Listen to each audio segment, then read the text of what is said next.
Existe uma pergunta, na verdade, muito simples, e que eu acredito que muitos de nós já nos fizemos, mas que nem sempre a resposta é tão simples assim. A pergunta é, por que sofremos? Eu não sei quantas vezes a gente já se fez essa pergunta, porém, eu vou explicar um pouco qual é o processo que eu encontrei de resposta. Okay? Nós sofremos porque vivemos diante de uma interdependência negativa, no qual muitas vezes interagimos com as outras pessoas e com as situações e com o todo de uma forma negativa. Essa interdependência, essa interação negativa, ela nasce, por sua vez, das nossas atitudes como raiva, inveja, ciúme, ganância, apego, medo, rancor, ódio, que nascem, por sua vez, de duas atitudes, que é a atitude de atração e a atitude de aversão. Ou seja, quando a gente está diante de uma situação, de um objeto, de alguém, de algo, que nós vemos como uma causa de felicidade, qual que é a atitude que a gente tem? Atração. O resultado é alegria, a reação é atração. Quando eu estou diante de algo que eu vejo como uma causa de sofrimento, eu tenho aversão. O que acontece? A atração se manifesta em apego, etc., e a aversão se manifesta em raiva, ódio, rancor, etc. Ok? Se a gente observar com calma, o nosso sofrimento vem de onde? Vem desses venenos mentais, porque a gente sofre diante dos nossos conflitos, que nascem desses venenos mentais. De onde nasce a atração e a aversão? A atração e a aversão, ela nasce da obsessão pela autogratificação. Em outras palavras, do nosso egoísmo. Ou seja, a atração, alguma vez a gente já sentiu atração e aversão onde o eu e o meu não tivessem nada a ver? Não. Se a gente observa, sempre a atração e a aversão é sempre em relação ao eu e ao meu. Okay? Então a gente tem a atitude do eu e do meu estão no centro do universo e o resto está em volta. Então sempre a nossa base para julgar, para se relacionar com tudo, é sempre a partir do eu e do meu. De onde nasce o egoísmo? Essa obsessão pela autogratificação. Nasce da ignorância. A ignorância, que ignorância quer dizer literalmente é não ver. Em sânscrito é avidya, a palavra para ignorância. A é não, vid é ver. Avidya, não ver. É não ver a interdependência da realidade. É não ver que nós existimos em dependência das partes, em dependência das causas e condições, em dependência da interação com o todo, em dependência do nome e do valor que é atribuído. Então nós não compreendemos a interdependência na qual nós vivemos, nós não vemos ela, por isso somos ignorantes. No momento no qual eu não vejo a interdependência, eu me vivo como se eu existisse de forma autônoma e independente do resto. Eu percebo como se cada coisa à minha volta existisse de forma autônoma e independente. E por incrível que possa parecer, e pode parecer um jogo de palavras, mas não é, pelo fato de viver de forma independente, criamos uma dependência. Qual é essa dependência? Eu estou sofrendo, preciso de algo que me vai trazer felicidade. Eu estou feliz, preciso de algo para manter a minha felicidade.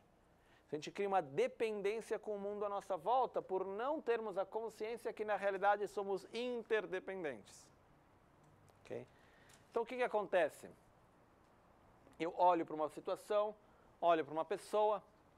O que acontece quando eu estou diante? A gente fez antes, fez vários exemplos, o livro, a flor, a cumbuca, etc. Agora vamos para umas coisas um pouco mais sérias. Estou diante de um objeto de raiva.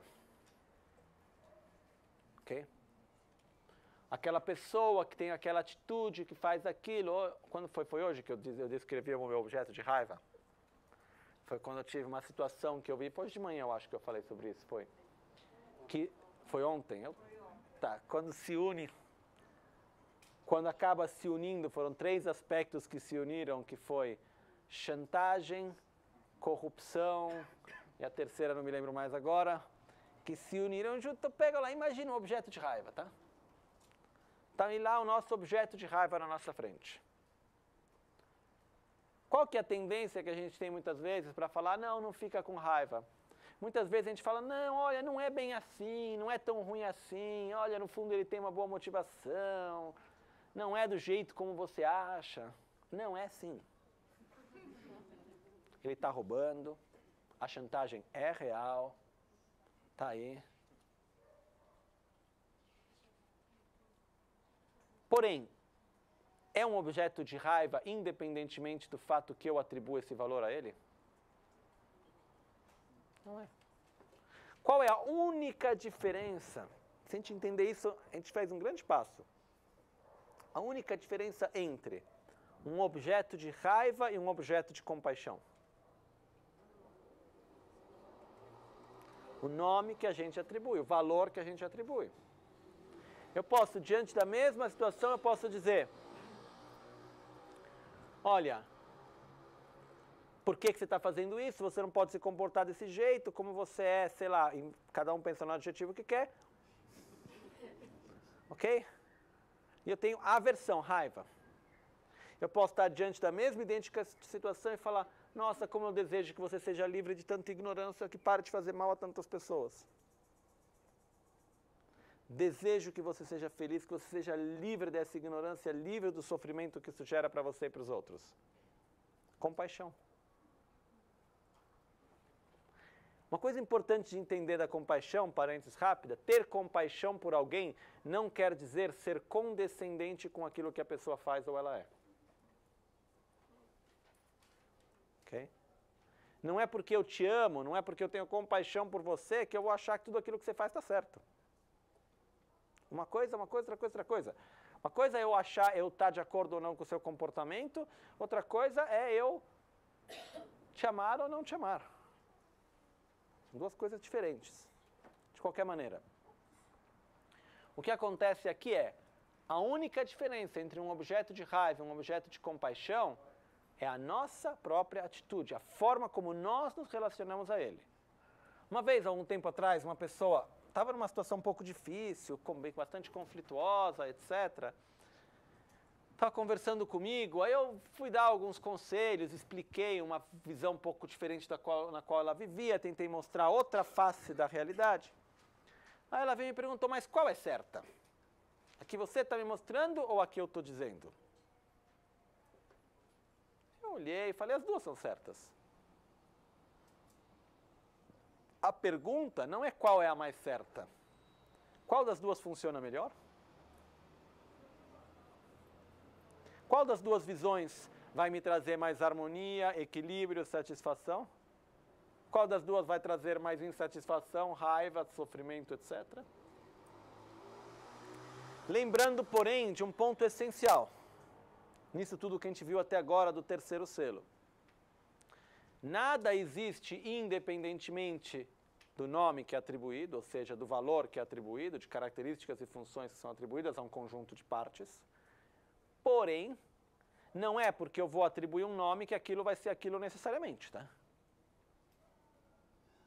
Existem atribuições errôneas. Por exemplo, estou andando na rua, tem um manequim numa vitrine. Eu acredito que é uma pessoa. Isso aconteceu uma vez na Itália. O centro de Darbo, em Milão, tinha uma lojinha que dava para a rua. E tinha uma época que tinha um manequim lá de uma mulher com uma roupa tibetana, assim. E teve um período que poucas pessoas entravam na loja, assim, da Sangha mais perto, tal, que frequentava o centro já há mais anos. Tinha um grupo de pessoas que não entrava muito na loja. Aí um dia a pessoa que estava sempre lá, um dia foi lá e perguntou, por que vocês não entraram na loja? Primeiro não queriam falar, até que falaram, não, porque aquela pessoa estava na loja. E todos falando de uma mesma pessoa, que era uma pessoa que sempre brigava com as outras, uma pessoa meio difícil. Todos achavam que o manequim era a tal da mulher. Então, eles não entravam, porque achavam que aquela pessoa estava lá dentro. Que aí tiraram o manequim, trocaram a peruca, sei lá o que for, aí pronto, resolveu o problema. Mas o que aconteceu foi, eu posso acreditar profundamente que aquela pessoa está lá dentro. Eu não vou entrar porque, para mim, aquela pessoa está lá dentro. Na minha realidade, aquela pessoa está lá dentro ou não?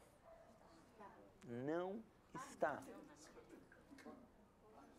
Porque se ela estivesse lá dentro, ela poderia falar, conversar, fazer tudo o que não está. É a mesma coisa, eu saio aqui à noite, tem uma corda fora e eu olho e penso que é uma cobra.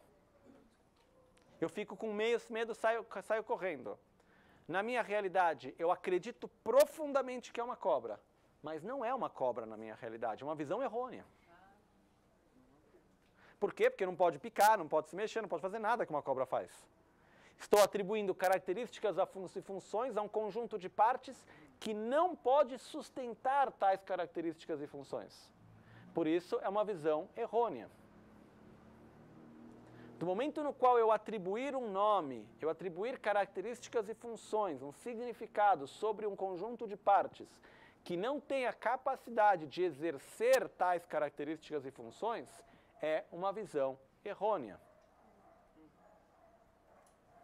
Claro isso? Mas é a sua Errônea. É a minha realidade errônea. Não, mas como que você identifica se você tem essa visão deturpada, essa fantasia? Nós somos plenos de visões errôneas. Todos nós. De que forma que a gente pode verificar? Entra na loja, olha, conversa, responde. Não responde, é manequim. Não é a pessoa. Tem que chegar perto, tem que testar. Então tem que interagir, porque o que acontece é muito importante esse ponto. Vamos ficar no chute. Porque não depende o que for, né? Tem coisas que a gente tem que gradualmente analisar. Aqui a gente entra, para explicar isso bem detalhado, a gente tem que entrar toda uma matéria que um dia a gente ainda vai explicar isso com mais calma aqui, que é o processo do Lorik, que são a mente e suas funções, onde a gente tem os vários tipos de percepção. E nós temos percepções diretas, percepções inferenciais, percepções corretas, percepções errôneas. Aí depois, dentro de percepções inferenciais, que é uma percepção inferencial, uma cognição inferencial? Uma cognição inferencial é quando a gente percebe algo através de uma imagem mental. Por exemplo, eu sei que tem fogo naquela casa. Eu estou vendo fogo? Não. Mas eu sei que tem fogo. Por quê? Porque está saindo fumaça. Onde tem fumaça? Tem fogo. Está saindo fumaça? Tem fogo. Então eu sei que tem fogo. O meu objeto de percepção é o fogo, mesmo que eu não veja ele. Eu vou seguir através de uma lógica. Porém, mas se minha lógica estiver errada, eu vou ter uma conclusão errônea. Okay? No nosso dia a dia, a gente está cheio de cognições inferenciais não válidas. De razões que a gente usa que não são válidas. Então, uma das coisas é observar melhor a nossa lógica. Observar muito bem, antes de dizer isso é assim, aquilo é assim, por quê? Qual é a razão que está por detrás? A gente estuda isso na filosofia budista, em todo o estudo da parte da dialética e da lógica, onde tem os vários tipos de lógicas, a lógica por causa e efeito, lógica por natureza, e assim vai, é meio complexo o negócio. Mas o que acontece é, a gente precisa, ter cada vez uma razão mais clara, antes da gente dizer isso é assim, aquilo é assim, a gente tem que parar e pensar, será que é assim mesmo? A minha lógica é correta? E tem um outro problema da lógica. Eu já vi várias vezes acontecer uma pessoa ter uma lógica ótima, mas partindo de um pressuposto errado. O que acontece? Não vai na direção correta. Tá? O que é muito bom da gente observar isso é que a gente fica um pouco mais humilde. A gente fala, antes da gente dizer assim me parece. E a gente se deixa aberto para visões errôneas, que é normal. Por exemplo, quando a gente fala sobre visões errôneas, tem vários tipos de visões errôneas. Existem visões errôneas sensoriais, visões errôneas conceituais. Visão errônea sensorial. Estou no avião, vejo a casa pequenininha. Olha como a casa é pequena. A casa, na verdade, não é tão pequena que nem meu polegar. Porém, pelo fato da distância que eu me encontro dela, ela parece menor do que ela é. Ok? Então, isso é chamado o erro que se encontra no objeto. Um outro exemplo que é dado, estou andando de barco ou de carro, exemplo tradicional, estou andando num barco, num rio, com a água paradinha, e eu olho e parece, tem um momento, dependendo como você olha, parece que as árvores estão andando e você está parado. Ou quando eu era pequeno, eu adorava ficar olhando por trás do vidro do carro à noite, viajando, e parecia que a lua estava nos seguindo. Ok? São todas ilusões óticas, se a gente quiser assim chamar. Ou você pega um ponto de fogo e roda rapidamente uma luz, parece que tem um círculo.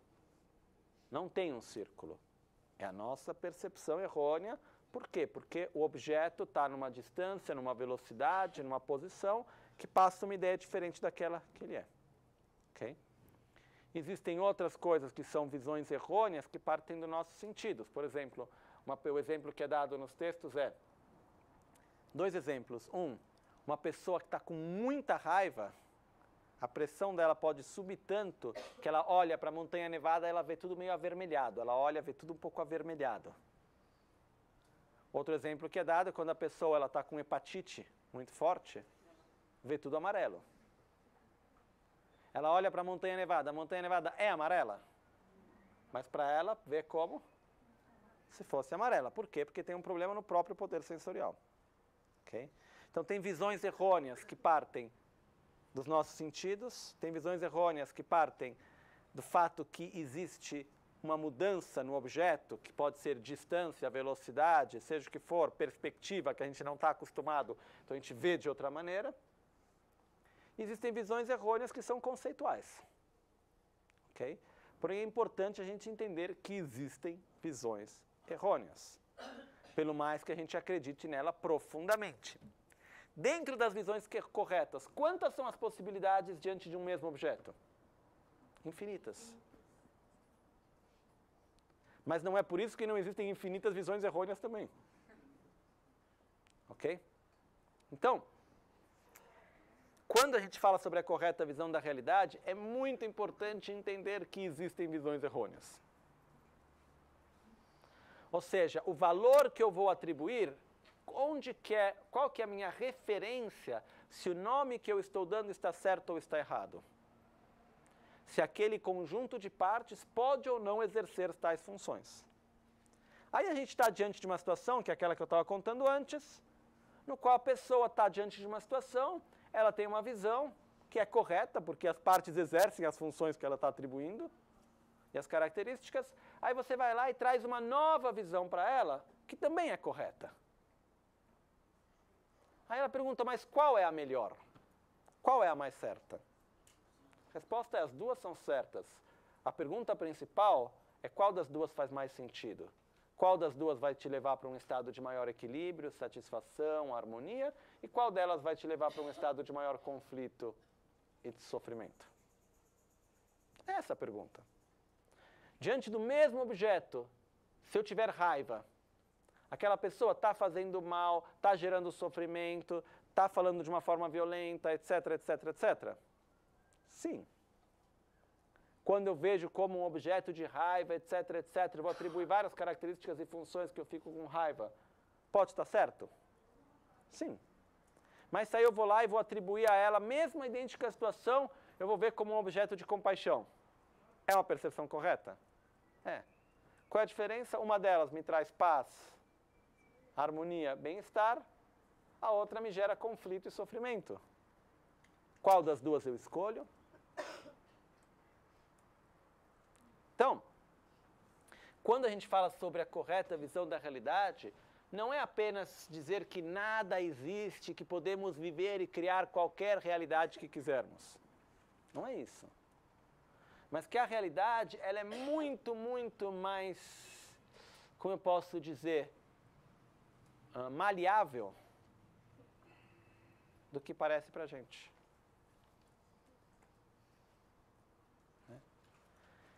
Então, o fato é chegar na conclusão que eu tenho a liberdade de poder escolher como me relacionar com a realidade e, dessa forma, criar a realidade que eu quero, dentro dos limites das funções que a união das partes possam exercer ou não. Ok? Tá claro isso? Qual a dificuldade que a gente tem? Quando a gente olha para algo, aquilo parece que existe por si só. Então, mudar isso não é nada fácil. Né? Existe, fazer um exemplo um pouco extremo.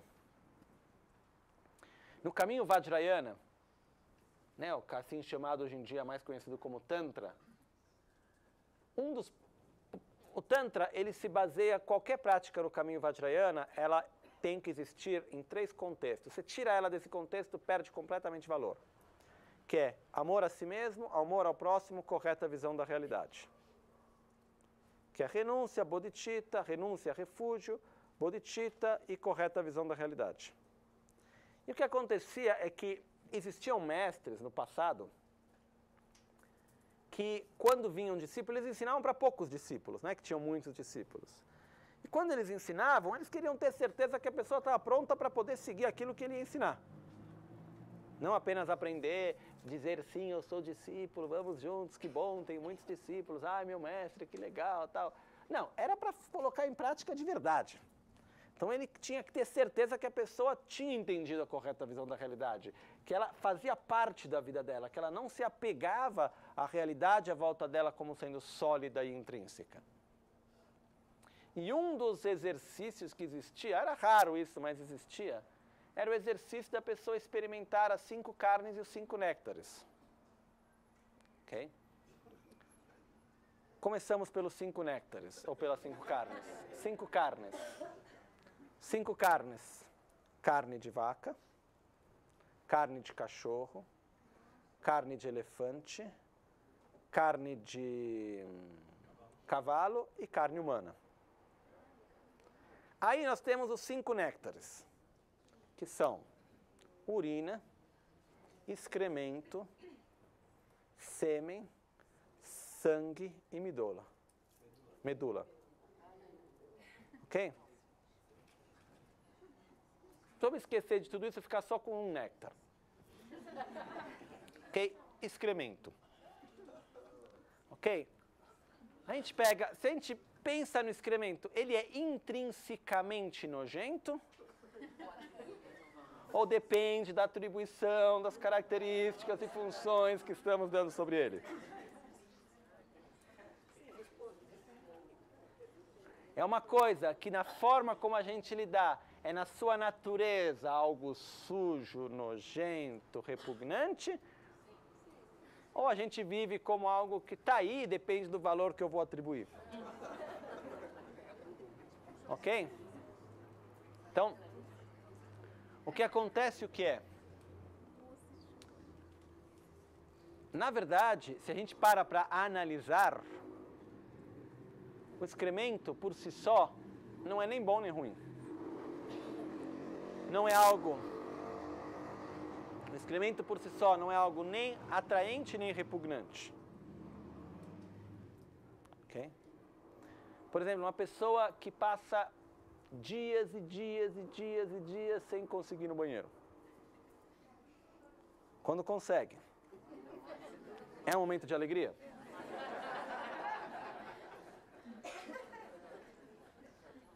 Não, sim ou não? É uma coisa super importante. Então o que acontece? Naquele momento a relação já mudou, a forma de ver já mudou. Mas nem falando sobre isso, tem várias outras, a gente poderia entrar em 1000 detalhes que não são necessários. Mas o que acontece é, a gente pega o exemplo do excremento. Para a maioria de nós, quando a gente pega uma coisa que intrinsecamente é nojento. Se a gente vai ter que fazer, por exemplo, existiu uma vez no Tibete, uma história verídica, tinha um monastério que era o monastério de Gyume, se eu não me engano, ou de Gyuto, um dos dois, que é o colégio tântrico. E aconteceu que teve uma época no qual vários monges se diziam ter grandes realizações e que transformavam o álcool em néctar. Então eles ficavam bebendo a cerveja tibetana, estavam lá dizendo que estavam transformando em néctar.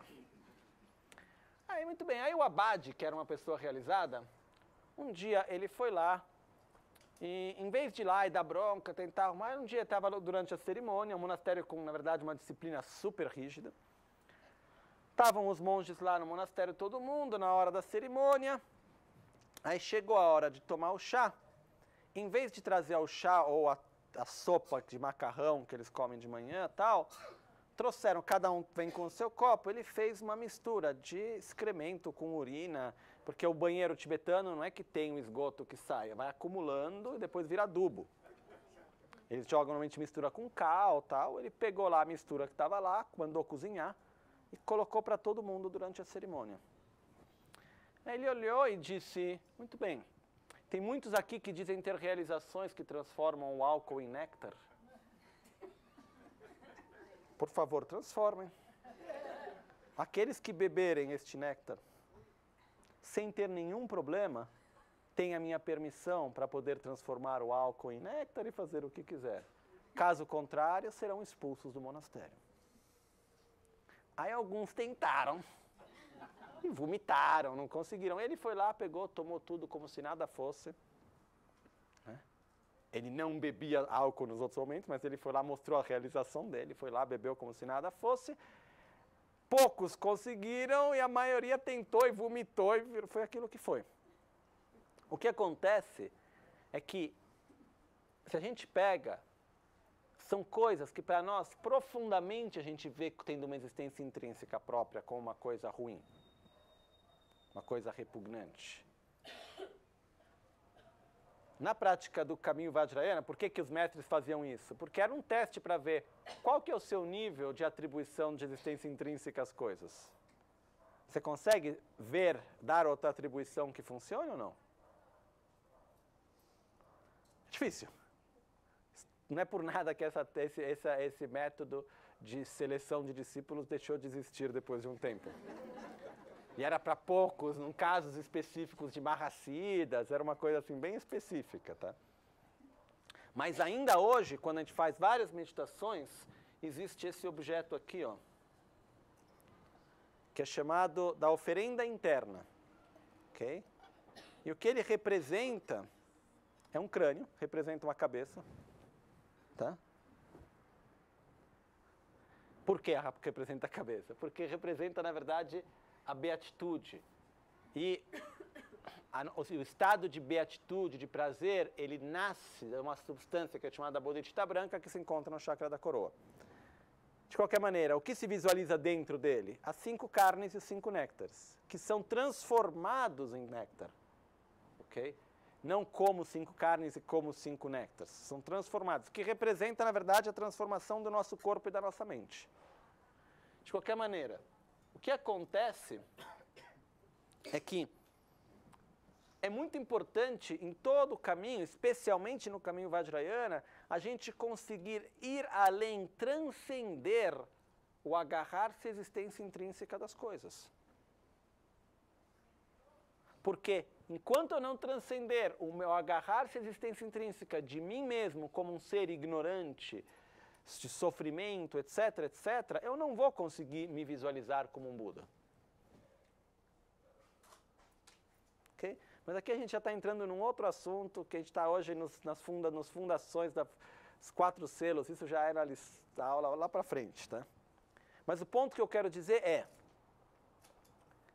ter essa percepção, essa experiência, que os fenômenos efetivamente são vazios de existência intrínseca,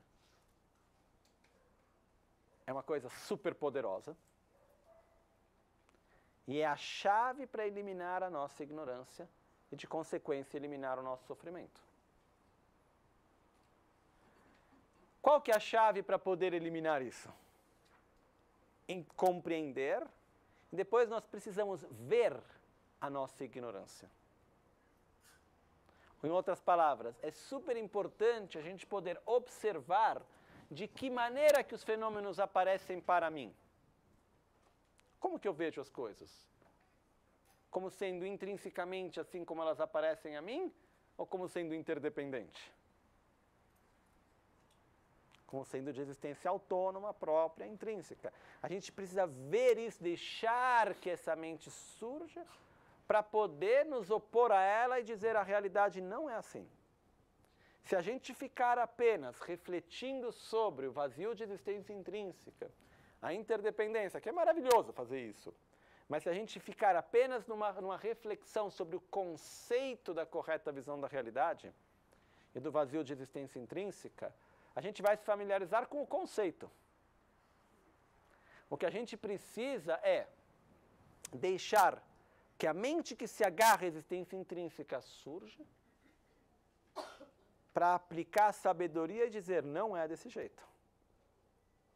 Esse processo que a gente fez junto de análise, de observar a realidade, ela existe de forma autônoma, intrínseca, independente ou não? A gente tem que fazer isso diante da nossa própria ignorância para desconstruir ela. E aí, gradualmente, vai mudar a nossa experiência. E a verdade é que quando a gente consegue ter mini realizações disso, a vida se torna muito mais leve. Muito mais fácil. Porque as coisas, na verdade, elas não são tão sólidas como elas aparecem para nós. Na verdade, a gente consegue observar e ver que eu estou me apegando a uma visão sólida, intrínseca dessa realidade, que não é assim. E que a gente tem a possibilidade de mudar a perspectiva e a realidade muda. Ok? Por favor. Fazer isso, para mim, acho que é mais difícil para a maioria aqui, agir dessa maneira diante de um ato muito violento. Assim. O que acontece é o seguinte. Se eu me encontro diante de um ato muito violento, ok? O fato que aquele ato e aquela pessoa e todo o resto seja vazio de existência intrínseca não quer dizer que o ato não existe como um ato negativo. Ele só é negativo porque eu acho. O fato que os fenômenos sejam vazios de existência intrínseca não quer dizer que o positivo e o negativo deixem de existir. O que quer dizer negativo, o que quer dizer positivo? Qual que é o significado disso? Quando eu digo isso é uma coisa boa. Qual é o valor que eu estou atribuindo com bom? Que traga felicidade, bem-estar para as pessoas. Esse ato violento, ele vai trazer bem-estar e felicidade? Não. Então, pelo mais que eu possa acreditar que é uma coisa boa, é uma visão errônea. Ok? Se eu pego um ato de violência, eu falo, não, isso não é ruim. É um ato que gera sofrimento? Então, ele não consegue sustentar o nome de não ser ruim, porque, na verdade, é uma visão errônea de novo. Ok? Então, o que acontece? Não é porque é vazio de existência intrínseca que não é nem bom nem ruim, cada um acha o que quer e está tudo ótimo. Na verdade, quanto mais a gente reflete sobre a interdependência, mais sólida se torna a realidade à nossa volta, por um lado. Okay? Mais real. O que acontece por um outro lado? Quantas são as possibilidades da forma como eu vou lidar com esse ato de violência? É o mesmo exemplo de antes. Eu posso ver aquilo como um objeto de raiva ou um objeto de compaixão. Se eu olho o ato de violência, pelo pior que ele seja, eu me pergunto, por que ele aconteceu? O que levou ele? É um pouco o exemplo que Shantideva faz no Bodhisattva Charavatara. Se ele fala, se alguém vem e bate na gente com um bastão, alguma coisa, a culpa é do bastão? A gente vai ficar com raiva do bastão? Não. Por quê? Porque não é a causa primária. A gente vai ficar com raiva da mão? Não. Vai ficar com raiva da pessoa? Digamos que sim, mas a causa primária não é a pessoa, é a ignorância dela. Se ela não tivesse aquela ignorância, ela não teria feito aquilo. Então, se a gente olha um ato de violência, muitas vezes, esse ato de violência, de onde ele veio? Ele existe intrinsecamente por si só, ou ele existe numa interdependência de causas e condições que levaram aquele ato a existir? Causas da sociedade, violências que a própria pessoa que agiu passou antes, conflitos, ignorância, raiva. Muitas vezes, na maioria das vezes, quem age com violência é porque, por sua vez, já passou por muita violência. Então, tem várias causas e condições que levaram a isso. Então, se a gente vai ter aversão daquilo que gerou aquele sofrimento, a gente começa a observar melhor, a gente vai ver que aquilo que gerou é muito mais amplo do que aquela pessoa em si, aquele ato daquele momento. Então, a gente vai o quê? Ter uma atitude mais ampla, de não focar apenas na pessoa e naquele instante, mas de querer fazer algo para eliminar as causas como um todo. Então, já mudou a perspectiva. Okay? Então, o que acontece é, eu posso passar de uma atitude de raiva, de ódio, de vingança. Posso passar para uma atitude de indiferença. Posso passar, por exemplo, uma coisa que leva para a indiferença. Uma vez eu estava com uma pessoa que ela passou por uma situação muito de violência e ela estava querendo se vingar. Literalmente se vingar da pessoa que tinha gerado aquele sofrimento para ela, etc, etc. E tinha todos os meios materiais para se vingar. Aí veio conversar comigo, falando assim, eu falei, olha, eu vou fazer isso. Eu falei, aham.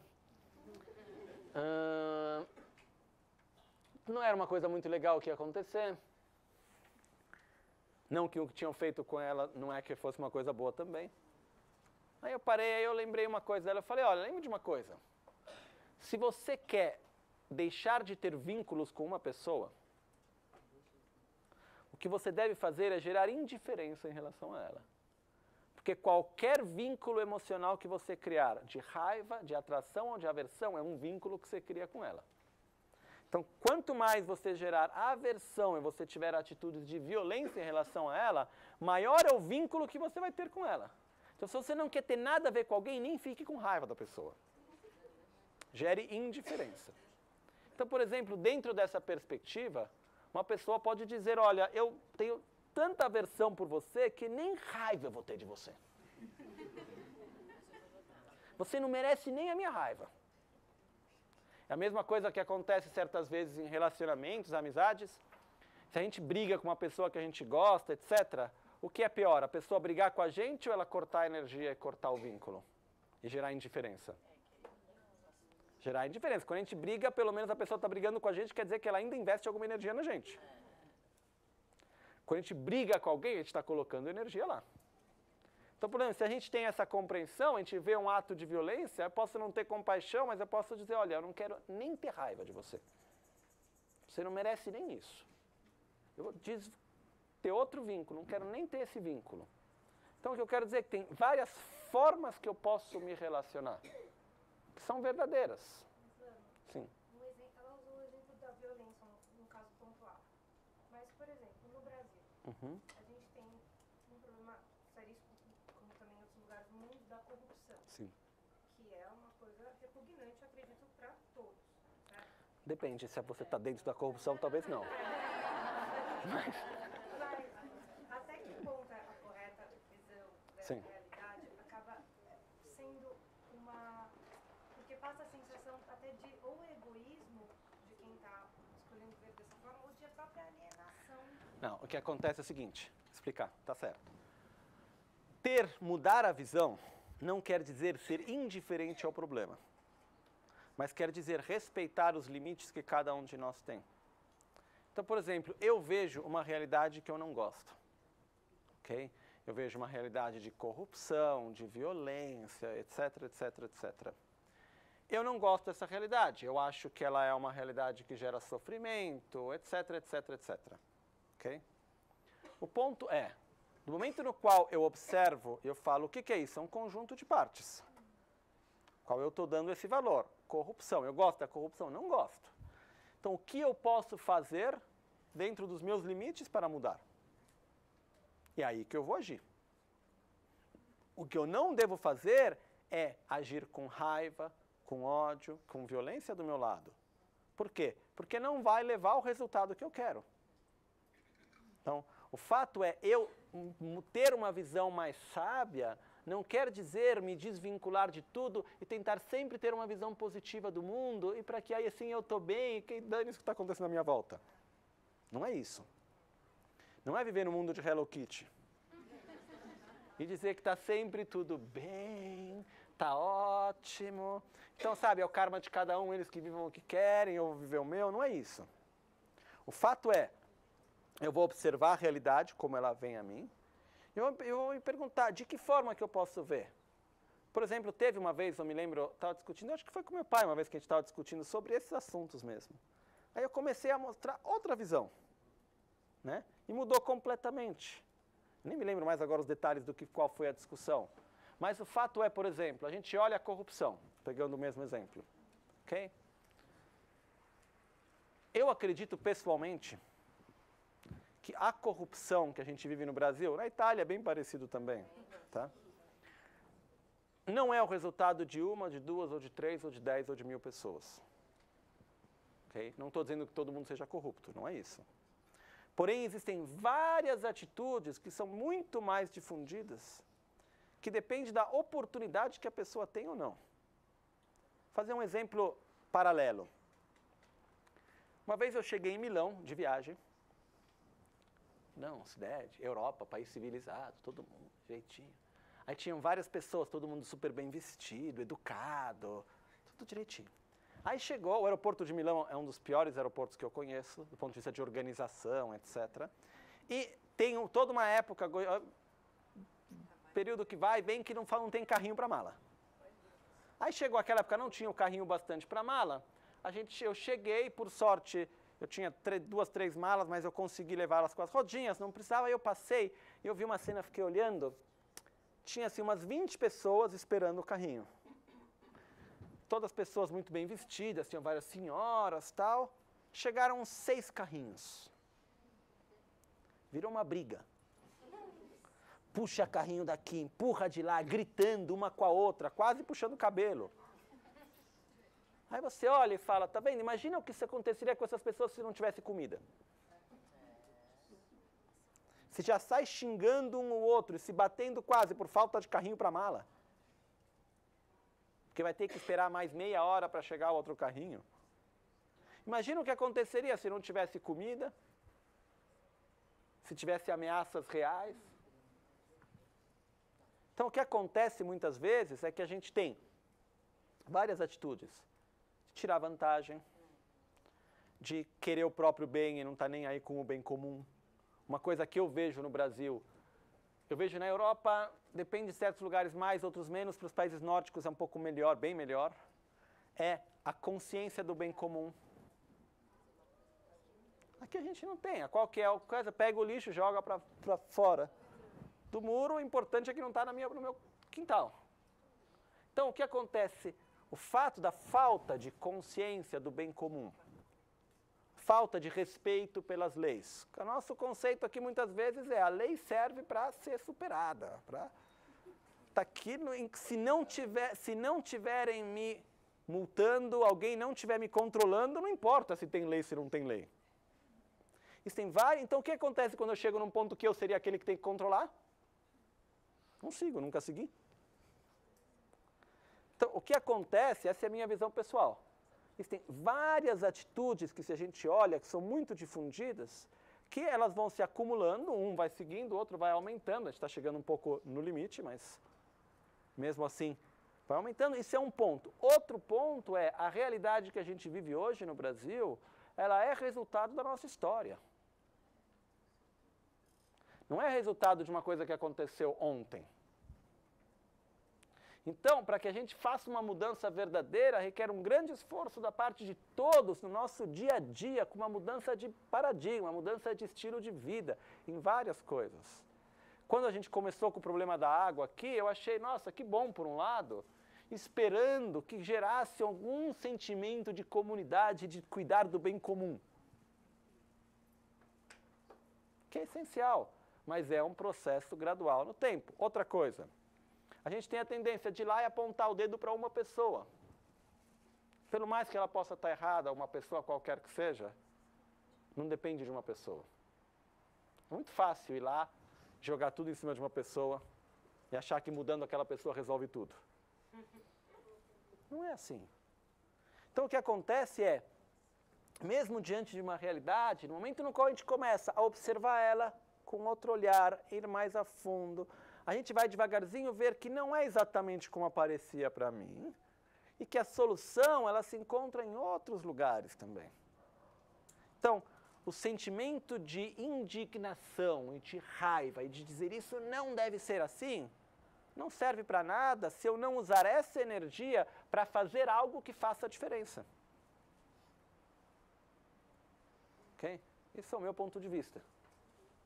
Então, o que acontece é, a importância que a gente tem, quando a gente fala sobre a correta visão da realidade, não quer dizer tirar os pés do chão. Quer dizer colocar eles bem no chão e falar, muito bem, a realidade é interdependente. De que forma que eu vou interagir para ter o resultado como eu quero? É isso. Ok? Então, e na verdade o que acontece, tem um outro ponto que vem junto com isso, rapidamente, só tocar de leve, tá? Porque a gente tem o quarto selo ainda. Que ele é mais rápido, o quarto selo, mas só vou tocar de leve nesse ponto. Compaixão sem sabedoria gera frustração. Okay? Eu desejo que você não sofra, só que você sofre. Gera frustração. O que acontece quando a gente ama uma pessoa e aquela pessoa está sofrendo? A gente sofre? Sofre. Quando a gente tem compaixão, ou seja, o desejo que a pessoa não sofra, aí ela sofre, a gente fica indignado, mas por que você está sofrendo? Não deveria sofrer, por quê? Porque eu não quero que você sofra. Aí a gente fica mal, etc. Imagina a gente abrir o coração para todo mundo à nossa volta. Difícil. O que é a compaixão com sabedoria? A sabedoria é saber entender e respeitar os limites, não de quanto eu posso amar, mas do que eu posso fazer. Eu te amo, eu desejo que você seja feliz, eu tenho compaixão por você, eu desejo que você não sofra. Porém, a única coisa que eu posso fazer por você, que é a única coisa que se um Buda viesse aqui poderia fazer por você, que é a única coisa que qualquer ser pode fazer por você, ou por qualquer outro ser, é interagir de uma forma positiva. Eu não tenho, ninguém tem a capacidade de entrar na cabeça de alguém e mudar alguma coisa. De ir lá e tirar o sofrimento, colocar felicidade. A única coisa que nós podemos fazer é interagir com os outros usando a nossa sabedoria, o nosso conhecimento, nossa sensibilidade, as nossas capacidades para interagir de uma forma positiva. É a única coisa que a gente pode fazer. Quando a gente tem compaixão por alguém, o nosso sofrimento, muitas vezes, não nasce causado pelo sofrimento da outra pessoa, mas pela nossa incapacidade de aceitar o sofrimento dela. Pelo fato que nós não conseguimos aceitar que a realidade é aquela, que ela criou causas e condições e que eu não tenho a capacidade de mudar aquilo. A sabedoria, nesse caso, não é a gente se submeter à realidade e dizer eu não posso fazer nada. Mas é ter consciência e se empoderar daquilo que a gente pode fazer, que é a interação positiva nas pequenas ações do dia a dia. Então, imagina um Buda com grande amor e compaixão por todos, como deveria estar frustrado. Ele que já viu, já entendeu tudo, fica olhando, por que vocês não entenderam isso? Eu já falei tantas vezes. Por que tem que sofrer tanto assim? Eu vejo o Lama Gangchen. O Lama Gangchen eu já vi várias vezes, uma pessoa vir lá, pede um conselho, acontece uma coisa, ele vai lá e ele diz uma coisa. A gente olha, 25 anos antes ele disse a mesma coisa. 10 anos antes ele disse a mesma coisa. Aí você foi lá e ele deu o mesmo conselho, aí finalmente entendeu. E não é que ele fala, mas eu já tinha te dito, não. Que bom, olha, está aí para colher. Por quê? Porque tem sabedoria. Sabe que é um processo gradual de cada um. Que nada vem do nada. E que o único poder que cada um de nós tem é de interagir de uma forma positiva com o outro. Nada mais do que isso.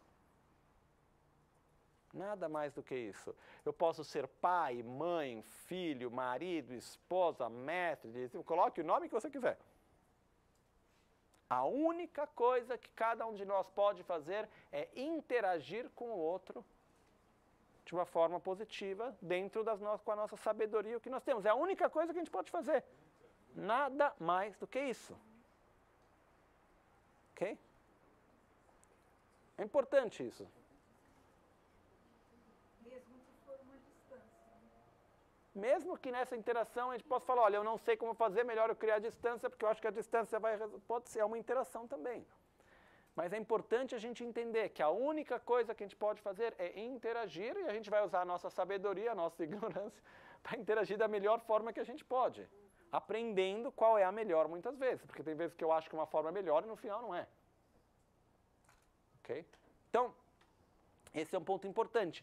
Quando a gente tem consciência, porque o que é essa sabedoria? É viver a realidade com coerência pelo que ela é. E qual é a realidade aqui? Eu não posso fazer nada mais, nada menos por ninguém, a não ser interagir. Quando eu entendo e eu aceito isso, o meu nível de sofrimento vai diminuir muito no fato de uma pessoa estar sofrendo. E na impotência que eu posso ter diante daquilo. Porque eu não sou a capacidade de fazer assim e mudar. Ninguém.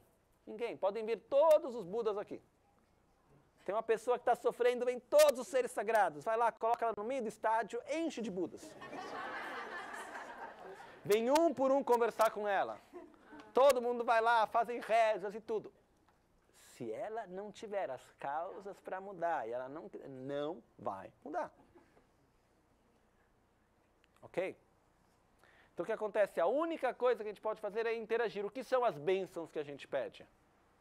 É uma interação positiva. É só isso. Que não é pouco. Ok? Então agora, vamos passar para o próximo ponto? Resumindo. Ok?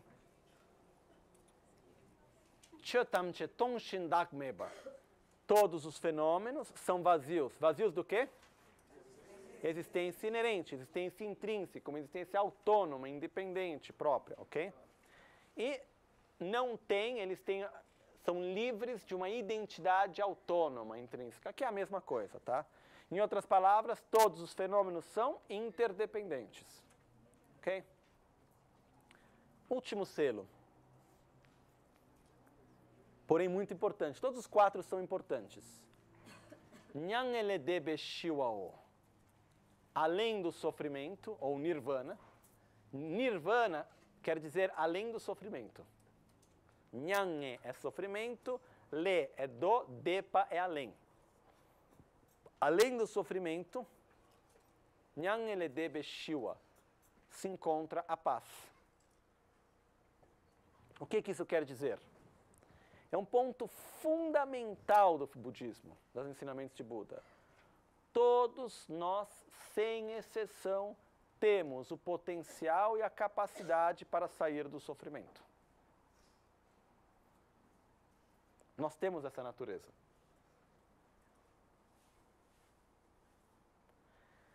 Quando a gente olha para um Buda, quando a gente lê, estuda as qualidades de um Buda,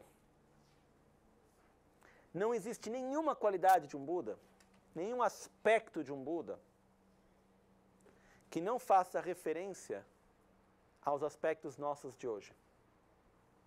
Aquilo que nós somos hoje. Um Buda, um ser iluminado, não é um ser que vive numa realidade totalmente paralela da nossa. E que vem de uma outra essência, de uma outra coisa. Um Buda é um ser como nós, que a diferença principal é que ele vive constantemente numa interdependência positiva. O Buda depende da lei de causa e efeito? Sim. O Buda é interdependente? É. Mas a diferença é que ele está constantemente numa interdependência positiva. Livre da ignorância, do apego, dos ciúmes, da inveja, da raiva e assim por diante. Essa é a diferença. Então, muitas vezes a gente tem a tendência, mesmo pela nossa base cultural, mas não só, eu já vi isso em várias culturas também, mesmo até em países budistas, etc., da gente colocar o mundano, o profano, nossa realidade aqui, e o sagrado lá. São duas coisas separadas, desconectadas uma da outra. Eu não tenho nada a ver com os seres sagrados, que não tem nada a ver comigo. Eu vou pedir ajuda para eles e espero que eles me ajudem. Essa atitude, né? A gente até tem uma ideia, talvez eu esteja errado, mas eu tenho a sensação que muitas vezes quando a gente fala sobre fazer orações e rezas, a nossa ideia de rezar é pedir algo para algum ser sagrado. Que é bem diferente do conceito que tem no budismo, né? A palavra oração, como eu disse antes, é mönlam. Mön quer dizer vontade, mönpa, intenção. Lam quer dizer caminho. A prece, a palavra que se usa para prece é o caminho da intenção. Ok? Literalmente. Ou seja, eu vou direcionar a minha intenção, o que eu quero, o que eu desejo. Isso é uma prece. Eu desejo a tua saúde, que você tenha boa saúde. Estou fazendo uma prece pela tua saúde. Okay? Voltando para o ponto, o sagrado não é nada mais do que uma outra face da realidade na qual a gente vive. É a mesma coisa de outra maneira. Quando a gente fala sobre um Buda, não é um ser que é totalmente desconectado da realidade na qual a gente vive. Um Buda é um ser como nós, porém, sem raiva, sem inveja, sem ciúmes, arrogância, apego, egoísmo, ignorância. Um ser que vive constantemente na total coerência da realidade pelo que ela é, que tem uma percepção direta, não conceitual, da interdependência, da impermanência, que vive com um estado pleno de amor por todos. Esse é um Buda. E o ponto importante de entender é que cada um de nós pode se tornar um Buda. Nós podemos atingir a iluminação. O que é a iluminação? Essa é uma pergunta, na verdade, essencial. Mas que muitas vezes a gente pode fazer essa pergunta para pessoas que estão no budismo há anos e não vão saber responder.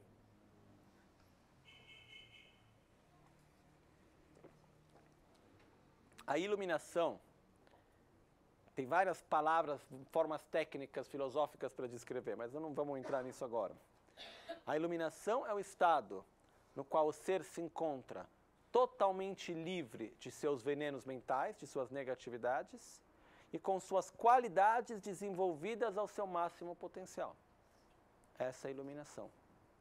Tem uma coisa que tem me deixado meio confusa, assim, em relação, você falou da oração, como ela se fosse um caminho da intenção, como se fosse um desejo. Mas o desejo não seria um veneno, tipo uma impureza? Ok. Aqui a gente tem um problema sempre de palavras e termos, né? O que é um veneno mental enquanto desejo? Projetar a nossa felicidade naquilo que não a pode sustentar. Isso é um veneno mental. Por quê? Porque gera sofrimento. Okay? O desejo em si não é negativo. A própria mente da iluminação, o próprio amor é uma forma de desejo, é desejar a felicidade do outro. É maravilhoso. Desejar sair do sofrimento para ajudar os outros seres a fazer o mesmo é maravilhoso. O problema é quando eu projeto a minha felicidade naquilo que não pode sustentá-la. Isso é o que a gente chama de desejo como veneno mental. Quando a gente fala que o desejo deve ser abandonado, não quer dizer que qualquer impulso ou vontade tem que ser abandonada. Depende onde a gente está direcionando ela. Esse que é o aspecto mais importante. A mesma coisa da aversão. A aversão, a princípio, tem que ser eliminada. Mas a gente pode usar a mesma energia de aversão para ir contra o egoísmo, ir contra a própria ignorância. Aí é positivo. Então depende onde nós colocamos. Então a prece é uma intenção. Aí vai depender o que eu quero. Se eu vou usar a prece como caminho da intenção possa eu hoje à noite ter uma comida gostosa, aí depois disso a gente vai lá e gera toda a nossa intenção daquilo que a gente quer de objetos de desejo, vai só ser uma causa maior de sofrimento.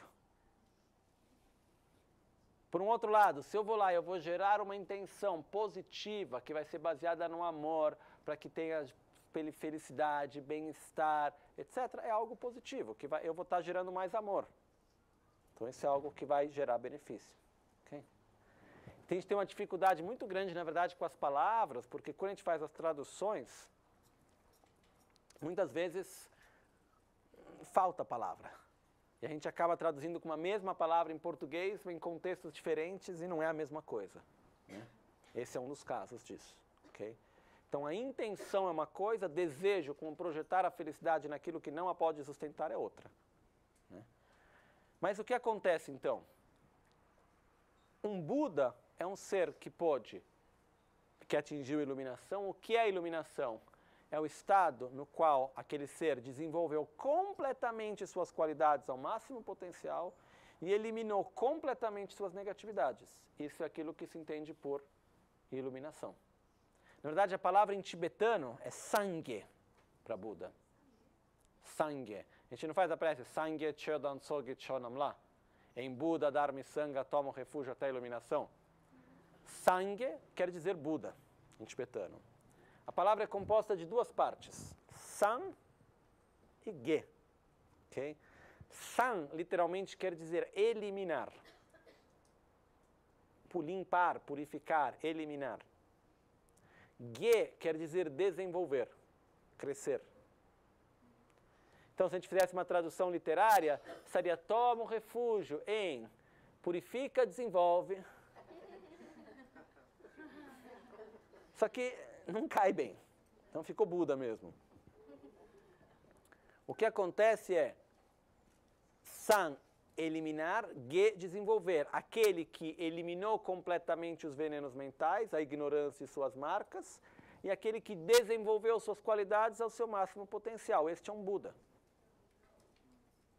Então, a iluminação é o estado no qual essas qualidades são plenamente desenvolvidas. E nós temos este potencial. No budismo, a gente deve ter fé em Buda, no Dharma, na Sangha, mas devemos ter a mesma fé em nós mesmos também. No nosso potencial de desenvolver essas qualidades. É a mesma coisa se eu vou para um médico porque eu tenho uma doença. Eu tenho que ter fé no médico, tenho que ter fé na medicina, tenho que ter fé no processo de cura, mas eu tenho que ter fé no meu potencial de cura. Se eu não acredito que eu vou poder verdadeiramente curar, não vai dar certo. Né? Isso me lembra até um estudo que foi feito sobre câncer e os tratamentos de câncer. Pegaram um estudo onde fizeram uma pesquisa, onde buscaram pacientes que se curaram completamente do câncer e que o câncer não voltou, usando vários tipos de curas diferentes. Então, desde a quimioterapia, outras técnicas alternativas, várias coisas, pegaram pacientes de todos os tipos de cuidados médicos que foram usados e que conseguiram se curar do câncer, para entender o que tinha em comum. Entre eles, que eles conseguiram se curar. A única coisa que encontraram em comum entre todos é que cada um deles acreditava que a cura que eles estavam fazendo era a certa para eles. Que o remédio que eles estavam tomando era o certo, que aquilo era a coisa certa que estavam fazendo e ia dar certo. Essa era a única coisa em comum que existia. Okay? Né? Então, existe até, se a gente for olhar, estudos que falam do poder do efeito placebo. Né? Que é o poder da mente, da autossugestão diante do processo de cura, etc., que é o processo do poder da nossa mente diante disso. Mas o ponto qual que é? Se eu acredito que eu posso me curar, eu tenho um potencial muito maior para me curar do que se eu não acreditar nisso. E um dos pontos fundamentais no budismo é acreditar que eu posso me curar. Eu posso sair do sofrimento. Eu posso eliminar a raiva, eu posso ter mais paciência, equilíbrio, satisfação, amor. É possível ser feliz. Eu posso ser feliz. e gradualmente no processo gerar uma boa autoestima. Eu vou conseguir. Se a gente pega no Bodhisattva Charyavatara, tem todo um capítulo no qual Shantideva faz aquele processo, a gente já passou por essa parte, no qual ele olha para o veneno mental e fala, raiva, isso não é nada. Eu sou muito mais forte que você, vem cá, você vai ver como eu tenho paciência. A gerar uma certa, ele usa o termo uma arrogância positiva. Gerar uma arrogância contra os venenos mentais. Eu sou mais forte que vocês, venenos mentais. Mas é acreditar no nosso potencial. Então, uma dos pilares do budismo é o potencial do ser, que não é nem o ser humano, é o ser vivo, de atingir a iluminação. Cada um de nós tem o mesmo potencial de sair do sofrimento. E se a gente for observar qual é esse potencial, onde ele se encontra, que em várias situações são chamadas da nossa natureza búdica. Com certeza alguém já ouviu falar sobre esse termo. Alguém diz, todos nós somos Budas e não sabemos. Não acredito exatamente assim. Porque se eu fosse um Buda sem saber, seria um Buda bem ignorante. O que acontece é, qual que é a nossa natureza pura? Nossa natureza búdica.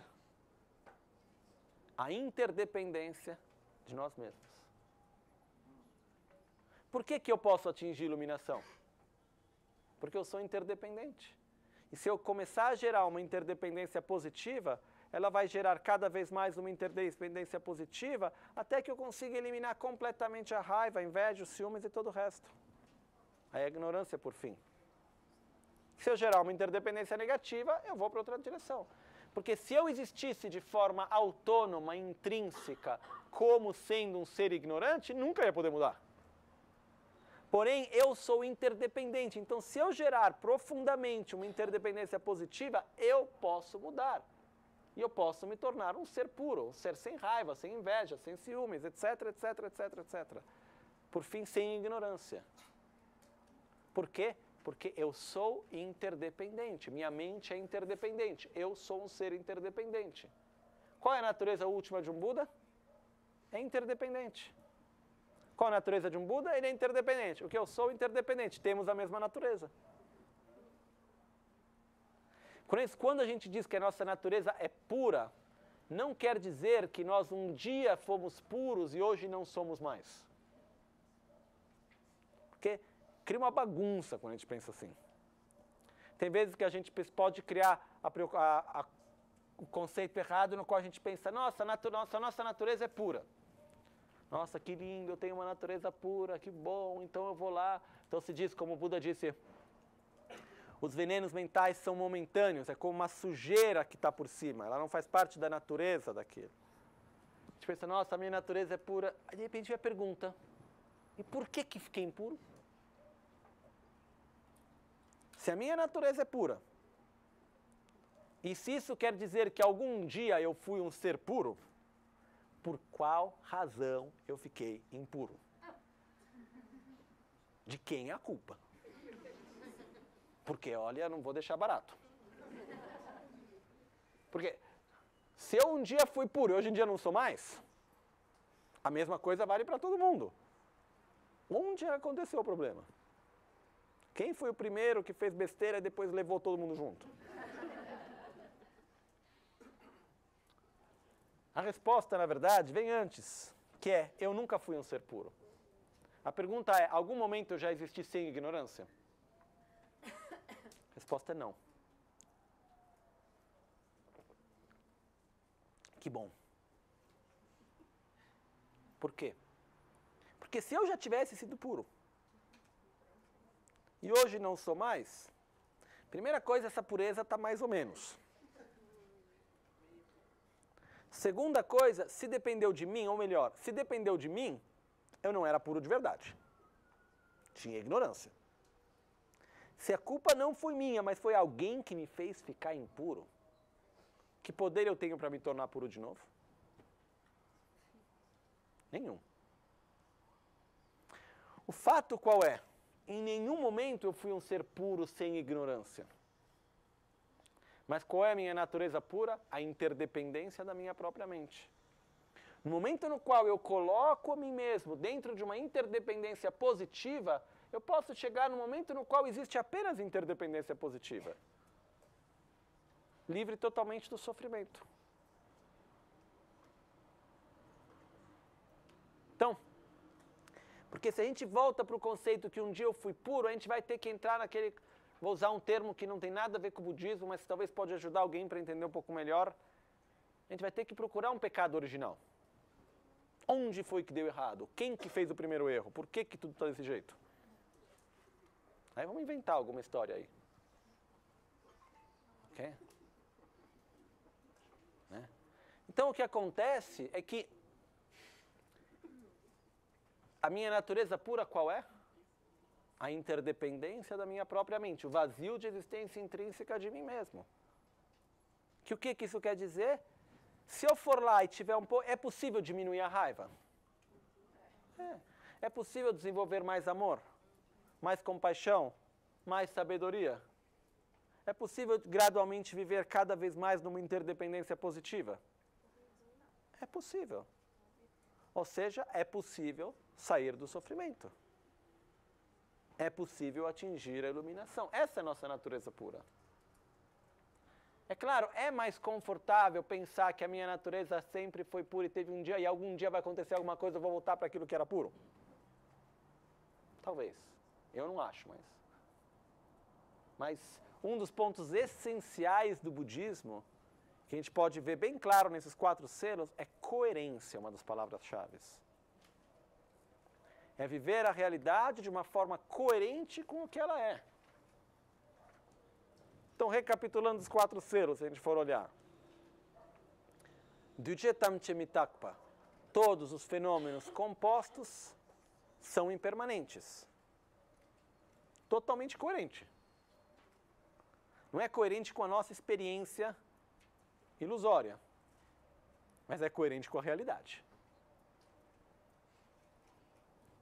Sakchetam chedum awa. Tudo aquilo que é impuro é da natureza de sofrimento. Ou seja, a realidade interna vai determinar a realidade externa.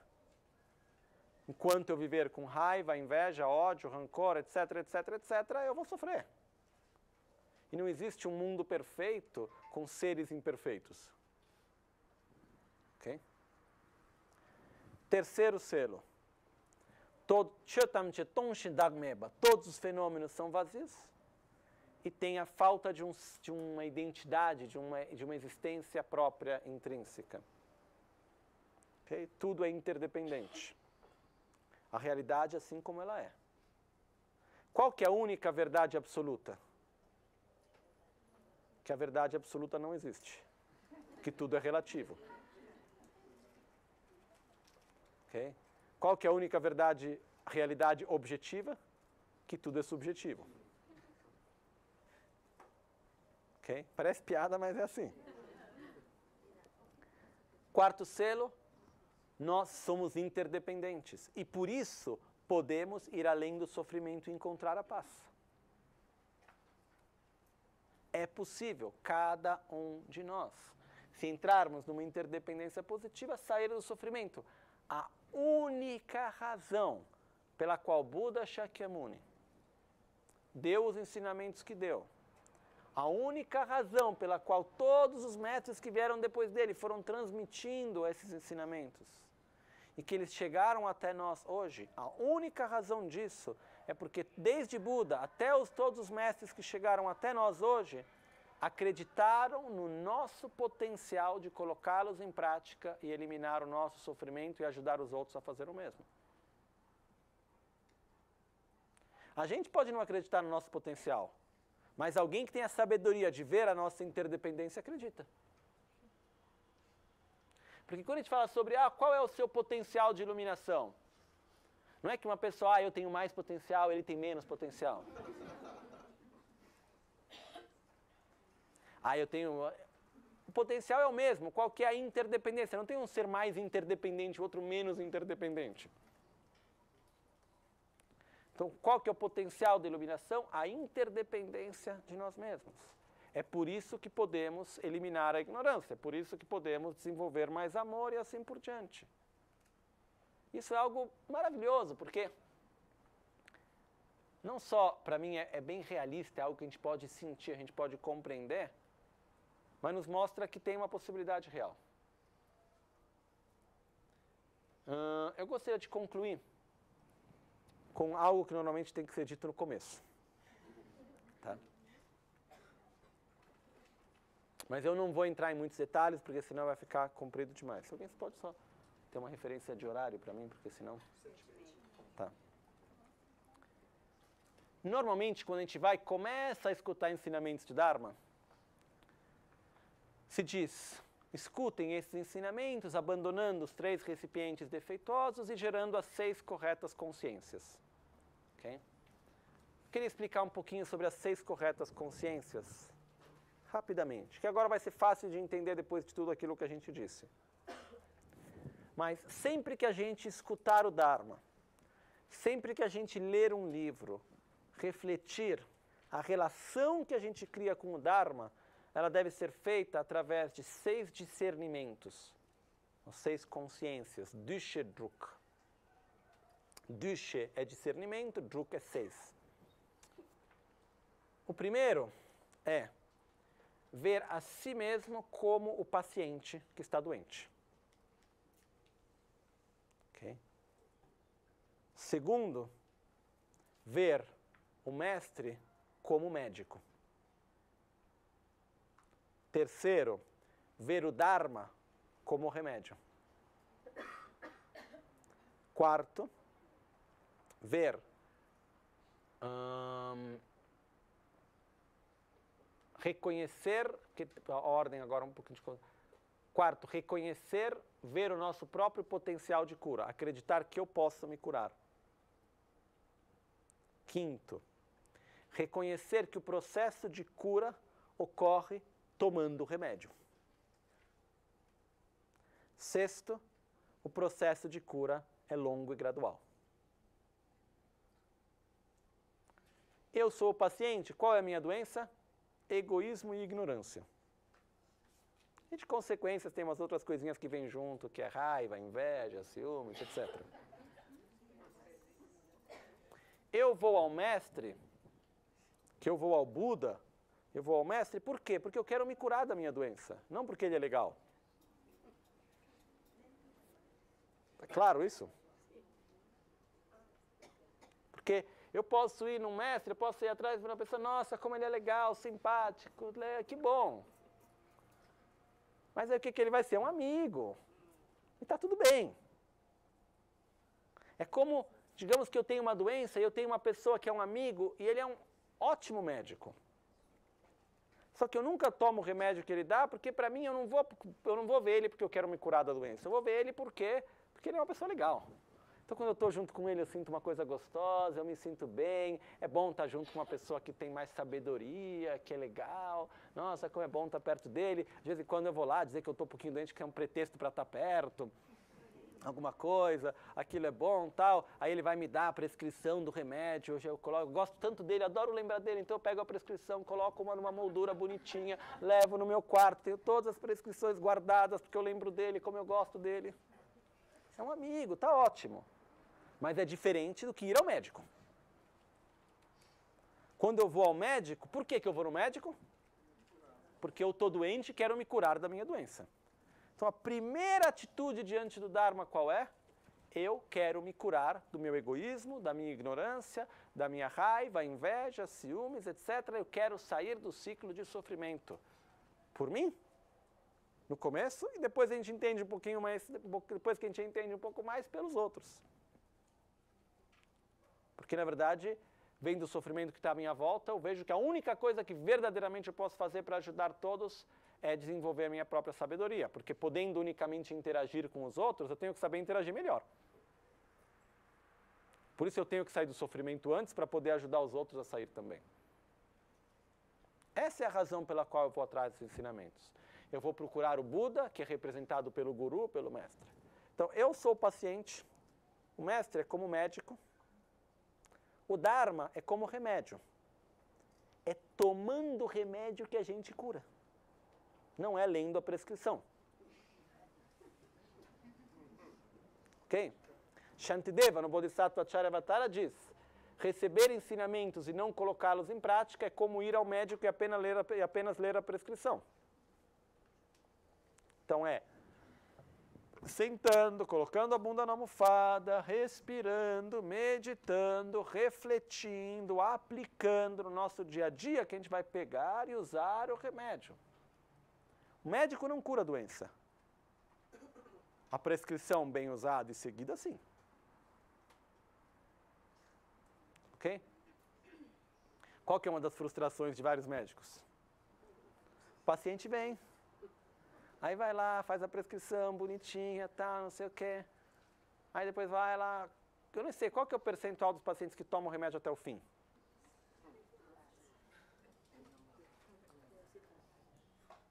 20%? 50%? Não sei. Eu acho que é baixa. Porque o que acontece? Quando o sintoma começa a passar, é aquela coisa. Venho no centro, nossa, como eu tô mal, não sei o quê, um momento difícil da vida, porque me separei, porque aconteceu alguma coisa, não sei o quê, estou num momento de dificuldade. Aí aquela coisa, então vamos lá, praticar, meditar, não sei o quê, que bom, que coisa como me faz bem. Aí de repente o que acontece? Conhece um namorado, uma namorada, não sei o quê, o trabalho novo, alguma coisa, a vida muda, que bom, aí o Dharma já foi para a cabeceira, da cabeceira foi para o armário, aí devagarzinho vai, e daqui a pouco quando viu, aí de repente quando aquilo não sustenta mais, existe o Dharma, vamos lá. Ok? Tudo bem. É o processo de cada um, só que o efeito demora mais. Só isso. O médico tem paciência. Tem paciente e tem paciência. Mas o que acontece é, a gente tem que entender que no Dharma, nós somos o paciente, o mestre, que é o Buda, e o representado pelo mestre é como médico, os ensinamentos são como a medicina, nós temos o potencial de nos curar. O processo de cura acontece tomando o remédio, seguindo a prescrição. E o processo de cura é longo e gradual. Por quê? Porque é uma doença crônica. Então não é de um dia para o outro. É num processo gradual, gradualmente, um pouquinho por vez. Pior que fisioterapia.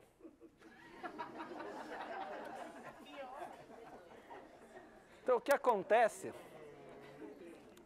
é que é um processo que demora, não é uma coisa que vai lá de um dia para o outro e foi. Ok? E com isso, eu não estou dizendo isso para fazer com que a gente perca a esperança, não sei o que, não. É exatamente porque é gradual que é possível. Porque é um passinho por vez. Caso contrário, o que acontece? A gente acha que uma semana vai atingir a iluminação. Aí vai lá, coloca um super esforço, que legal, medita, não sei o que, de repente foi lá, viu, tá lá aqueles ciúmes que bate, tá lá a inveja, tá lá o apego, o rancor, a raiva, não sei o que. Não passa assim de um dia para o outro. É um processo gradual que funciona, sem nenhuma dúvida. Nenhuma dúvida. Mas depende do tempo que a gente dedica, do espaço que a gente coloca na nossa vida para isso. Mesma coisa, tem lá a prescrição, vou tomar direitinho ou não, é isso que vai fazer a diferença. Ok? Então essas 6 atitudes são bem simples. Eu sou como paciente, o mestre é como médico, o Dharma é como remédio, eu tenho potencial de cura, é tomando o remédio que acontece o processo de cura, e o processo de cura é gradual e longo. Ok? Então, isso é algo que a gente vai aplicar no nosso dia a dia. Então, o que eu peço é que a gente pegue esses 4 selos, ok? A razão pela qual eu escolhi de estar dando nesse fim de semana os 4 selos é porque são fundamentais para a nossa prática. No momento no qual a gente decide seguir os ensinamentos de Buda, o que a gente está tentando fazer é seguir a visão de mundo que Buda teve e que nos transmitiu. O que Buda fez foi, olha, eu me relaciono com a realidade dessa maneira, para mim funciona. Acredito que para vocês também. E muitos seguiram e deu certo. que para nós não? E se a gente pegar esses 4 pontos que a gente viu ontem e hoje, a impermanência, os venenos mentais como causa de sofrimento, correta visão da realidade, o nosso potencial, enquanto seres interdependentes, é totalmente real, realístico, não é uma coisa, não, longe. Mas a gente tem que trazer isso para o nosso dia a dia, começando um por vez. Começar pela impermanência. De vez em quando, vai lá e passa um pouco para a consciência dos venenos mentais, importância da realidade interior diante do mundo à nossa volta.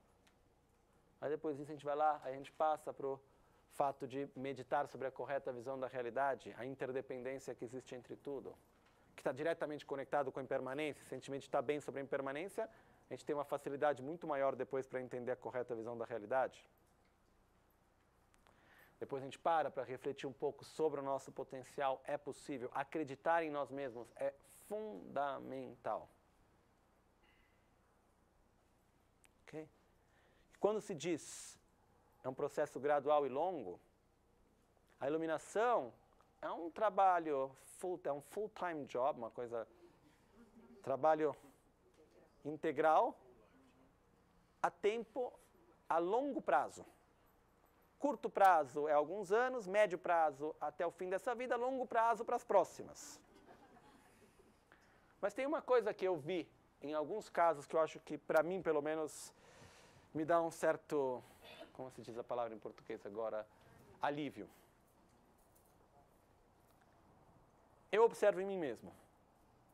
Tem vários aspectos do meu caráter, da minha forma de ser, que eu sou assim desde que eu me conheço por gente. Eu olho à minha volta, eu vejo pessoas, por exemplo, sei lá, tinha um lama na minha classe, que estudou junto comigo, chamava Selim Tongo Rinpoche. Fora o fato de ser uma das pessoas mais inteligentes que eu já conheci, capacidade de memorização absurda, ele memorizava por volta de 1.500 páginas por ano, tinha 14 anos. Começou a memorizar os textos budistas com 3. Então, assim, tinha uma capacidade fora do comum. Uma vez eu estava conversando com ele, falando sobre sonhos e tal, e ele era sempre uma pessoa super humilde. Aí ele me contando assim, ele falou, não, porque não é normal. Para ele falou, para mim o normal é, vou dormir, para dormir, comecei a sonhar, estou sonhando, vou acordar, acordei. Sem nunca perder a consciência. Aí ele me olha e falou, não é normal isso? Eu falei, não. Né?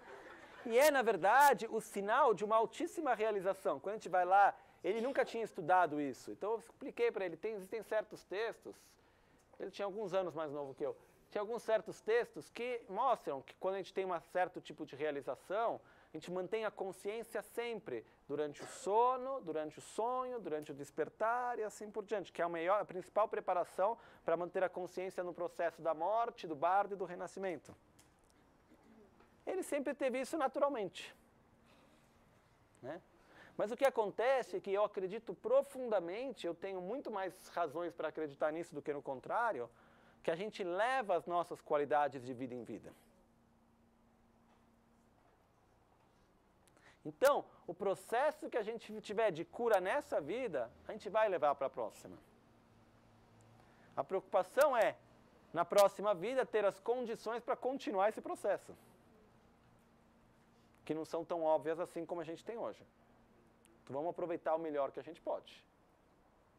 Cada dia, usar cada dia da nossa vida como uma oportunidade para praticar o Dharma, porque um dia essa vida acaba, esse corpinho nos deixa. Acabou. E aí? Usamos ele para quê? Como Shantideva dizia, olha para o corpo e fala, tá vendo, eu te dou comida, deixo você descansar, vai fazer o que eu quero ou não? Senta e medita. Não reclama.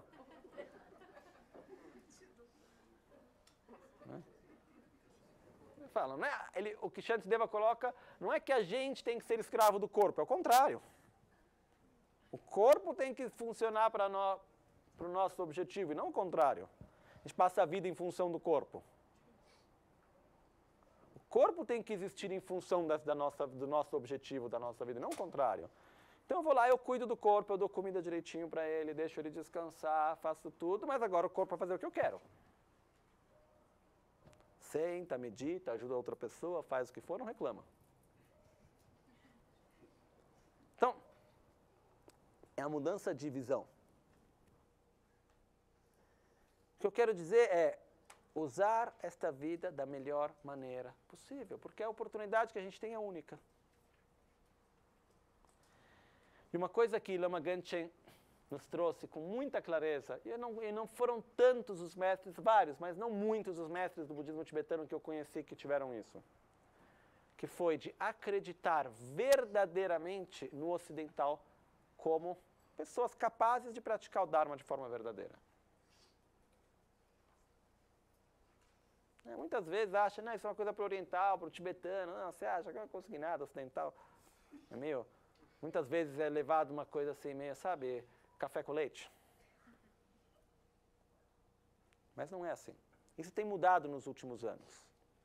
Por muitas pessoas. Até pouco tempo atrás, a gente fez um retiro lá em Albaniano, retiro de Kurukule, foi em junho, se eu não me engano. E logo antes de eu vir aqui a última vez. E o que aconteceu foi que durante esse retiro teve um lama tibetano, Drupchen Rinpoche, que participou junto do retiro. Era um retiro que eu ia fazer sozinho, aí eu abri para outras pessoas, no final tinha umas 18 pessoas fazendo o retiro junto. Durou 6 dias, uma semana, mais ou menos isso. Fizemos o retiro, foi tudo ótimo, aí no final do retiro, a Drupchen Rinpoche um dia, tinha uma ocasião lá que ele fez um almoço para arrecadar fundos para o monastério e tal, ele ia falar uma coisa e ele disse, olha, eu queria agradecer muito também o retiro que foi feito, porque vou te dizer a verdade para vocês. Quando me disseram fazer um retiro com um monte de ocidental, eu falei, será que vai dar certo? Né? Meio assim, aquela coisa, assim, meio de qualquer jeito, né? Meio café com leite, assim. Aí depois ele falou, a minha experiência foi exatamente o contrário. Né? Ele fala assim, eu conto no Tibete a experiência que eu tive, a seriedade na prática, a forma de fazer o retiro, tudo das pessoas que estavam fazendo junto, todos os ocidentais e na grande maioria leigos. Uma coisa que mal iam acreditar no Tibete. Então, o que ele falou, fiquei muito feliz e queria dizer que vocês têm um potencial muito grande. Então, o que eu quero dizer é que Lama Ganchen sempre acreditou na nossa capacidade. Investiu a vida dele aqui, no Ocidente.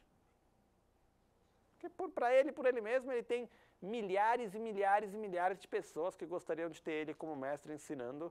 Quando a gente esteve no Tibete, várias pessoas que estão aqui tiveram no Tibete a última vez junto, a gente viu, o dia que ele chegou, estava lá ele, tinham centenas e milhares de pessoas tentando chegar perto dele para receber uma bênção.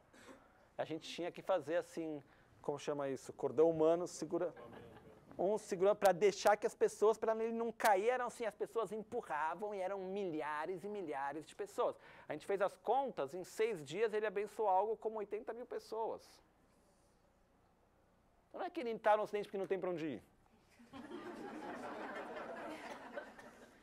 E lá não teria discípulos, etc. É porque ele acredita e acreditou em nós como pessoas que possam manter viva uma tradição, manter viva uma linhagem, que possam praticar verdadeiramente. Né? Então,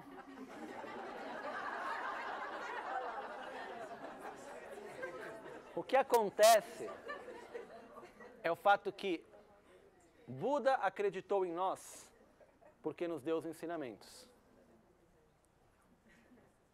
Todos os mestres da linhagem acreditaram em nós, especialmente Lama Ganchen acredita em nós porque veio, dedicou a vida dele no Ocidente, voltou todos os anos aqui no Brasil. Poderia ter vindo uma vez no Brasil, achou legal, bonito, tal, pronto, que bom, tchau.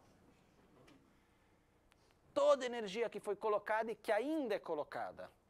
É por quê? Porque ele acredita no nosso potencial de transformar a nossa vida, de colocar em prática os ensinamentos, de manter viva uma linhagem. Se todos eles acreditam em nós, nós temos que acreditar em nós mesmos. E ser dignos dessa confiança que é dada para nós. Então, Isso de que forma que a gente faz? Colocando em prática, colocando no nosso dia a dia, trazendo isso como algo importante. Tá? Então, o que eu peço é que cada um, dentro das próprias possibilidades, traga para o próprio dia a dia esses 4 selos. Que a gente consiga colocar esses 4 selos como selos de qualidade na nossa vida. Eu me relaciono com os fenômenos impermanentes como impermanentes. Eu reconheço que o importante é a transformação interna e não a transformação de criar um mundo perfeito à minha volta. Eu reconheço a interdependência no mundo no qual eu vivo e tudo à minha volta. E eu acredito no meu potencial, pois sou interdependente. Colocar isso para nós no nosso dia a dia. Okay? E essa é a fundação para depois construir um templo lindo em cima. Mas essa é a base que a gente vai estar gerando no nosso dia a dia. E temos que cultivá-la. Isso é importante. Não basta entender uma vez. Ok? Posso fazer uma pergunta mais geral sobre o budismo? Mas Pode fazer. Muitas pessoas me perguntam, inclusive. Vou tentar ser rápida. A primeira vez que eu vi o Lama Gangchen foi na viagem do Amazonas, tem várias pessoas aqui. E eu só conhecia a Bel, já contei essa história algumas vezes. Quando eu cheguei, eu falei, entrei de gaiata no navio. Eu não entendia o que as pessoas estavam fazendo, chorando, esperando o Lama Gangchen, né? E eu estava com a minha filha de 7 anos. Logo depois, eu tentei seguir algumas vezes, me considero budista, mas algumas, me corrija se eu errei, mas algumas vezes uma vez eu vi o Lama Gangchen falar que ele achava muito para mim, quando aperta, eu rezo um Pai Nosso, Maria, não tem muito jeito. E o Lama Gangchen, uma vez, num dos retiros, falou que achava muito difícil uma conversão totalmente de uma pessoa de uma religião que tinha sido criada, enfim, no meu caso, então, católica. Uma coisa que eu coloquei muito e coloco em prática são os ensinamentos. Uhum. Principalmente, infelizmente ou felizmente, em momentos difíceis, você coloca realmente em prática. Uhum. E para mim foi muito especial ter isso como uma coisa muito preciosa na minha vida. A minha filha, que tem 7 anos, que conheceu o Lama Gangchen com 7 anos, só estou perguntando isso porque você falou em Deus, tudo, enfim.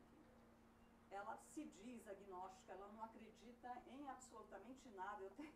Eu tenho lá Ave Maria da minha mãe, enfim. E ela se diz totalmente budismo. Existe uma diferença entre isso, enfim. Uhum. É possível porque ela O que acontece é o tem seguinte. entrado em contato com 7 aninhos, ela tem muito mais essa relação. Uhum.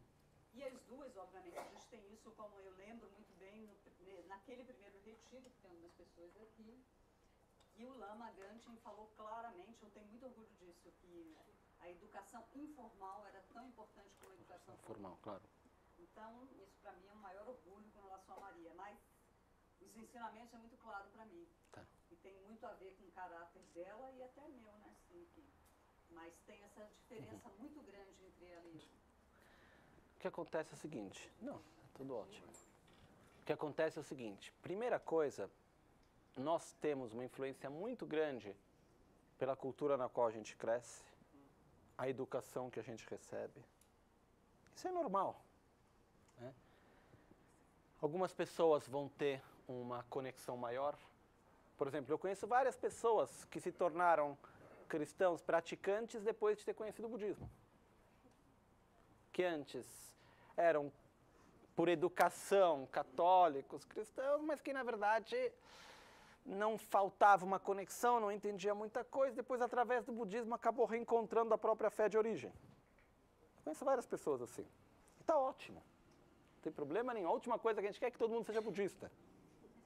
Não é esse o objetivo, né? O que acontece é que a gente tem isso. Tem pessoas que, na verdade, não têm uma relação muito boa com a própria fé de origem.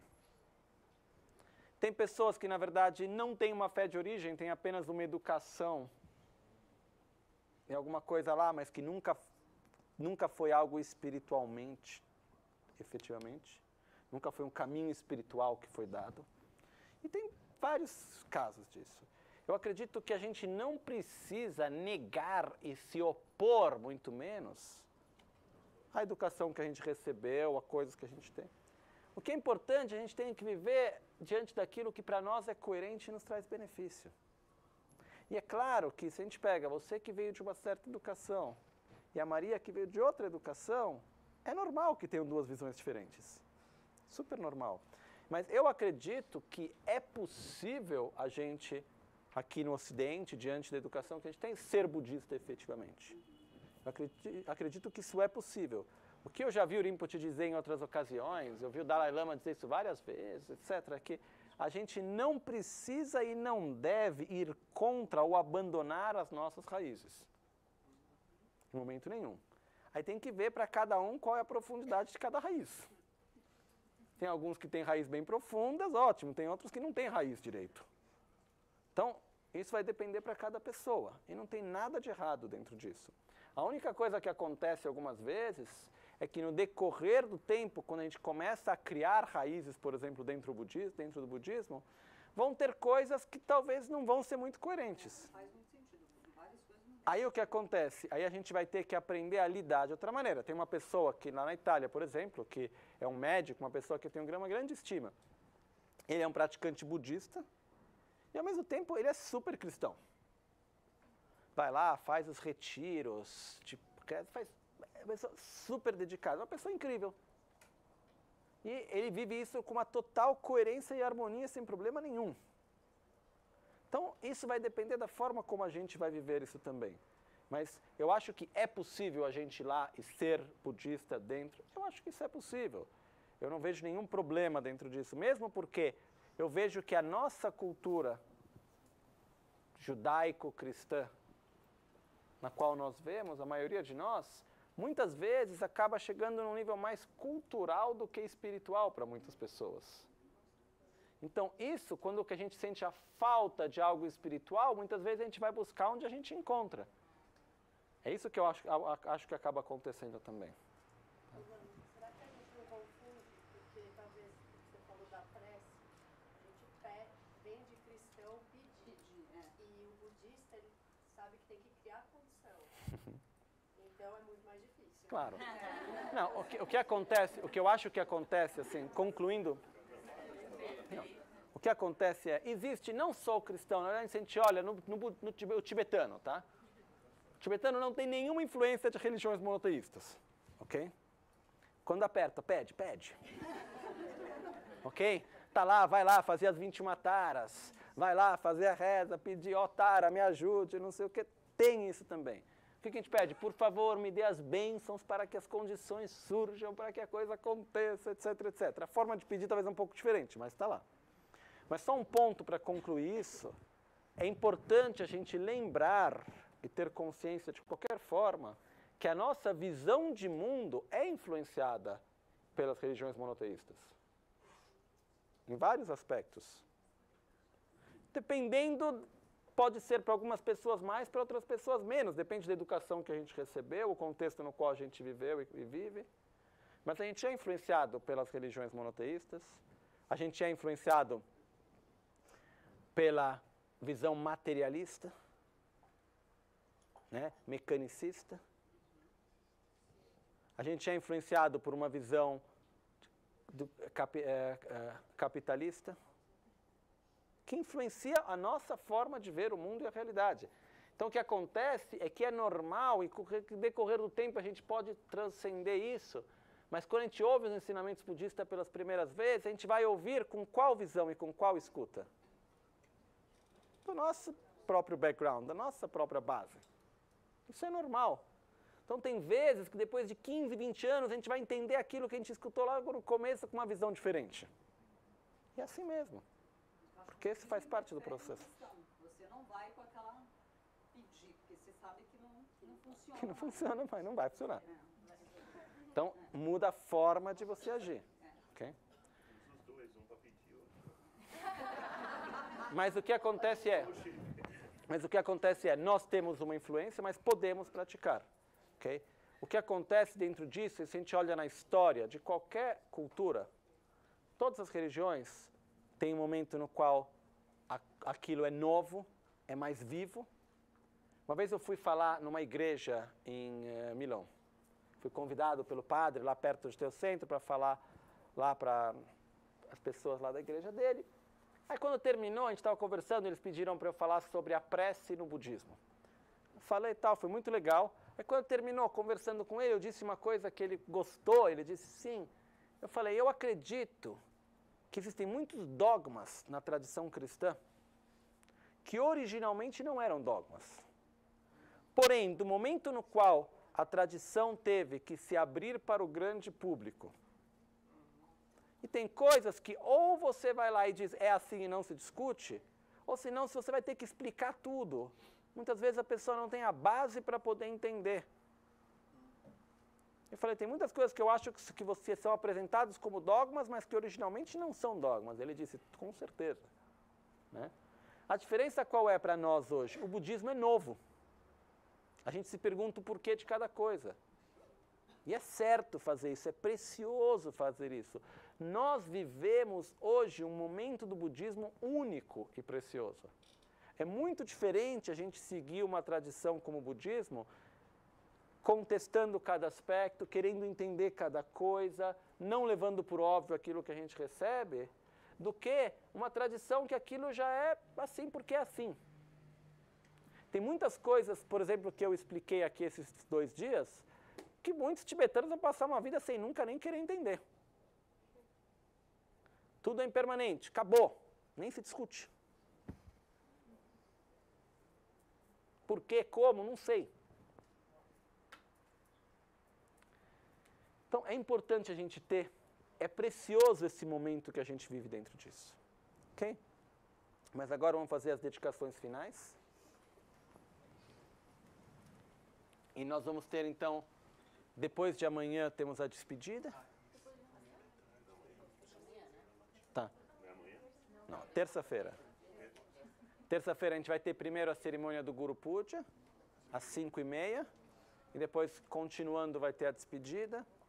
E é isso. Na verdade, eu vim só por poucos dias. Aí depois eu volto com mais calma, final de outubro, novembro.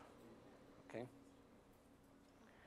Jetsun lame kotse raptenchi namkar tile chochur gepa losan tempe drume sasumgi drowe musel taptu ne gyurchi nimo dele tsendele nime kuyan delekshi nitsen taptu dele Concho sumgi jingi lom, concho sumgi ngodrupso, concho sumgi trashishu.